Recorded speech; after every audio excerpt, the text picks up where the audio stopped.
안녕하세요. 반갑습니다. 말씀을 사모하는 여러분, 날마다 하루하루 시간 순간순간의 삶이 주님과 더불어 동행할 때에 복이 되고 평안이 되고 형통이 될 줄로 믿습니다. 말씀과 더불어 살아가는 여러분 되시기를 바랍니다. 오늘은 역대하 25장부터 28장에 이르는 말씀을 함께 나누게 될 것입니다. 지금 우리는 이스라엘의 그 후반기의 왕들의 삶을 살펴보고 있습니다.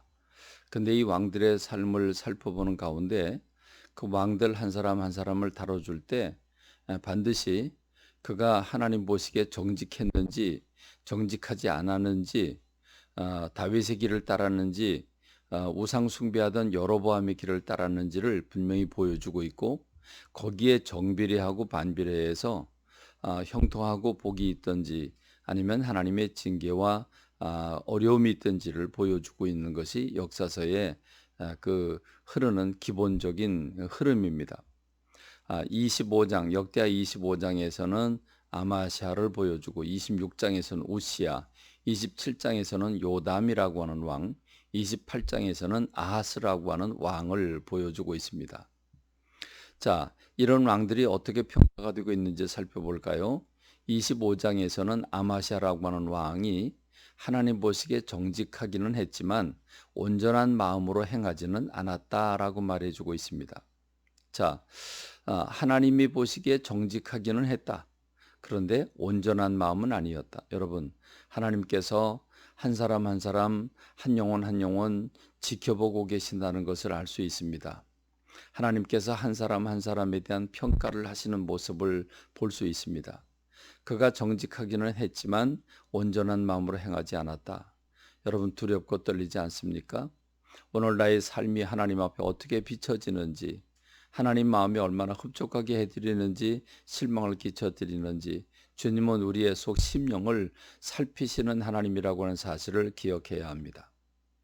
그는 하나님이 싫어하시는 우상 숭배를 하는 이스라엘에서 용병 10만 명을 고용합니다. 돈을 주고 봉급을 주고 전쟁을 대신해 싸우는 사람들을 구한 거지요. 하나님의 사람이 돌려보낼 것을 권고합니다.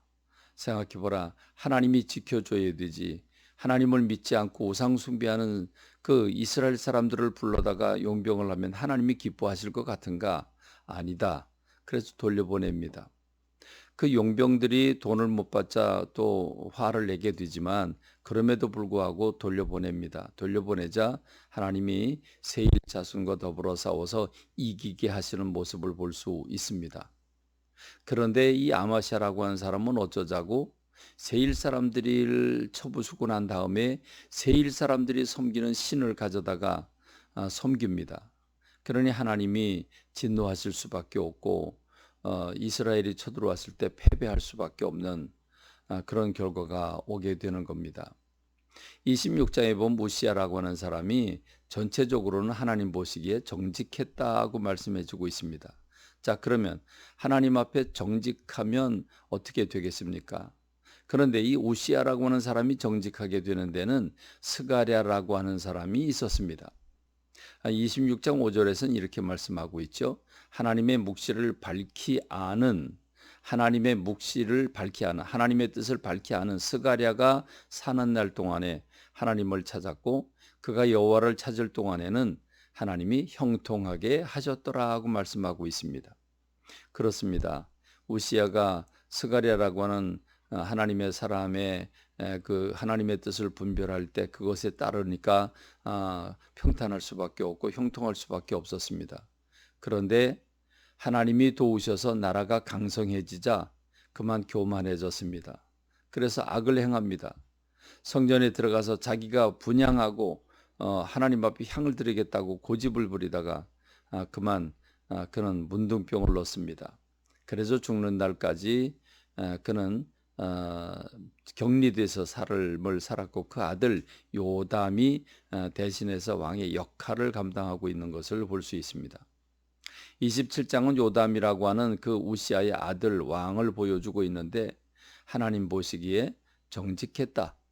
여러분, 아버지처럼 행하지 않고 하나님 보시기에 정직했으면 어떻게 되겠습니까? 그래서 성경은 말해주고 있죠.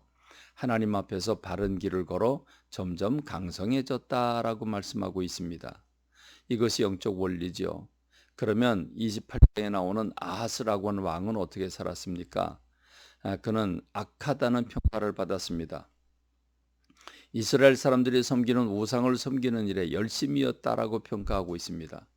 바알 신상을 만들고 자녀들을 불살라 제물로 드리는 참 하나님이 가장 싫어하시는 극악한 일을 하는 그런 아하스라고 하는 왕을 보게 되지요. 그렇습니다. 제단의 문을 다 닫고 그 성전의 문을 닫고 그리고 거기에다가 온갖 우상들을 다 배치를 하고 그리고 이 유다 전역에다가 산당을 만들고 금송아지를 만들고 있는 그런 모습을 볼 수가 있죠. 여러분 참 가슴 아픈 일이 아닐 수가 없습니다. 하나님이 치셔서 아람에게 패하게 됩니다. 12만 명의 용사가 죽고 그것도 단 하루 만에 말입니다. 단 하루 만에 용사가 죽습니다. 이스라엘이 쳐들어와 12만 명의 여자와 자녀들과 재물들이 노략을 당하지요. 그때 오뎃이라고 하는 선지자가 이건 하나님이 싫어하시는 일이다. 그래서 다시 돌려보내는 그런 얘기도 나옵니다. 이스라엘 사람들이 참 잔인하게 했는데 그래도 오뎃이라고 하는 하나님의 사람 선지자의 말을 듣고 돌려보내는 이스라엘이 오히려 더 낫다고 말씀하고 있는 거죠. 그렇습니다. 아하스는 아수르 왕에게 도움을 요청하고 있지만 그러나 도움이 안 되지요. 에돔과 블레셋 사람들이 와서 백성을 포로잡고 끌고 갑니다. 성읍들도 뺏기게 됩니다. 왜냐하면 아하스가 망령되게 행해서 하나님께 범죄했기 때문입니다. 가슴 아픈 것은 아하스가 매를 맞으면 매를 맞을수록 권고하면 권고할수록 더욱 범죄하여 아수르 신들에게 제사를 하고 하나님을 진노케 했다고 말씀하고 있습니다.